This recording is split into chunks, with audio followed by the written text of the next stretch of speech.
بسم اللہ الرحمن الرحیم۔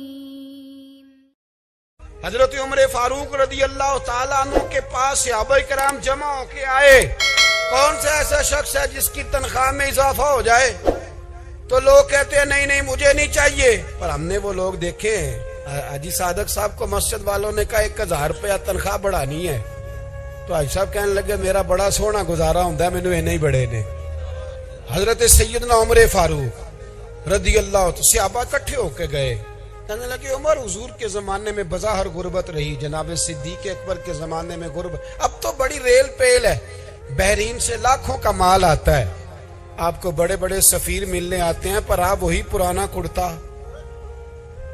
اور وہی تامت جو کئی جگہ سے سی آپ نے کئی جگہ سے پھٹی۔ اور حضرت عمر ایک دن عید کی نماز پڑھانے گئے تھے تو ننگے پیر ہی چلے گئے۔ لوگوں نے کہا جوتا، فرمایا ٹوٹ گیا تھا یار، پہننے کے قابل نہیں تھا۔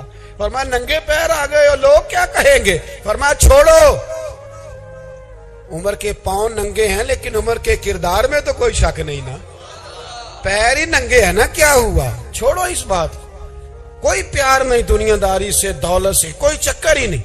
حضرت سیدنا عمر فاروق رضی اللہ تعالیٰ عنہ کو صحابہ نے اکٹھے ہو کے کہا، یہ ہے امت کے بیدار ہونے کے طریقے جو عرض کر رہا ہوں۔ کہا جناب آپ اب بڑا مال غنیمت ہے، اور جس طرح ہر صحابی کا حصہ ہے آپ کا بھی حصہ ہے، تو ایک نیا کرتا ہی ڈال لیں آپ خرید کے۔ اب جب مشورہ ہو گیا صحابہ میں تو کہنے لگے عمر سے بات کون کرے گا؟ نیا کرتا پہننے کی عمر سے بات کس کو برا لگتا ہے جی؟ نیا کرتا کون بات کرے گا؟ حضرت سیدنا علی المرتضیٰ کا انتخاب ہوا۔ کہنے لگے مولا علی کی بڑی عزت کرتے ہیں، ان سے بڑا پیار کرتے ہیں، ان سے بات کرتے ہیں۔ تو حضرت علی کو بلایا گیا، عرض کی حضور مہربانی فرمائیں، حضرت عمر سے کہے نئے کرتے کے لیے۔ آپ فرمانے لگے عمر میری بڑی قدر کرتا ہے، بڑی بات سنتا ہے، پر یہ والا کام نہیں میں عمر سے کہہ سکتا، یہ کسی اور سے کہو۔ تو کہنے لگے آپ رہنمائی کر دیں، کس کو کہیں؟ تو جناب علی المرتضیٰ فرمانے لگے اگر حضرت عائشہ صدیقہ سے کہو گے تو عمر فوراً مان جائے گا، وہ مومنوں کی ماں ہیں۔ صحابہ حضرت عائشہ کے پاس، اماں جی عمر کو بلائیں، ان کو کہیں بڑے بڑے سفیر آئے ہوتے ہیں، وہی پرانے کپڑے پہن کے بیٹھ جاتے ہیں۔ اللہ اکبر، حضرت عائشہ نے پیغام بھیجا، فرمایا عمر کو بلاؤ۔ عمر فاروق دوڑے ہوئے آئے، پردے کے پیچھے حضرت عائشہ کے پاس گھٹنوں کے بل، اماں جی دیر تو نہیں کر آیا میں آنے میں؟ حکم ہو، حضور کے گھر سے پیغام آیا، بڑے بڑے سفیروں کو چھوڑ کے بھاگے۔ حضرت عائشہ صدیقہ کہنے لگی عمر دیکھو جائز پیسے ہوں تو اسلام اچھے لباس سے منع نہیں کرتا، اب بڑا بڑا مال آیا ہے، اب تیرا بھی حصہ ہے، تو صحابہ کرام کی خواہش ہے کہ نیا کرتا پہن لو، بڑے بڑے سفیر آتے ہیں، حرج بھی کوئی نہیں، جائز بھی ہے، کو منع نہیں۔ حضرت عمر نے گردن جھکا، جی اماں جی، جی اماں جی، جی اماں جی۔ حضرت عائشہ کہتی ہیں بات ختم ہوئی، عمر نے گردن اٹھائی تو عمر کی داڑھی آنسوؤں سے بھری ہوئی، کہتی ہے مجھے کہنے لگے اماں جی میں تو صرف مسجد میں دیکھا کرتا تھا، آپ تو مصطفیٰ کو دن رات دیکھتی تھی، جس طرح کے کرتے آمنہ کے لال نے پہنے ہیں مجھے بھی پہنا دو، میں تیار ہوں، میں پہن لوں گا، میں تیار ہوں، پر جس طرح کے میرے نبی نے پہنے۔ حضرت عائشہ کہتی ہے میں پھوٹ کے روئی، میرا پلو آنسوؤں سے بھر گیا۔ فرماتی ہیں میں عمر کی بات سنتی گئی تو میرا پلو آنسوؤں سے، میں نے کہا عمر تو جا، تو ٹھیک ہے۔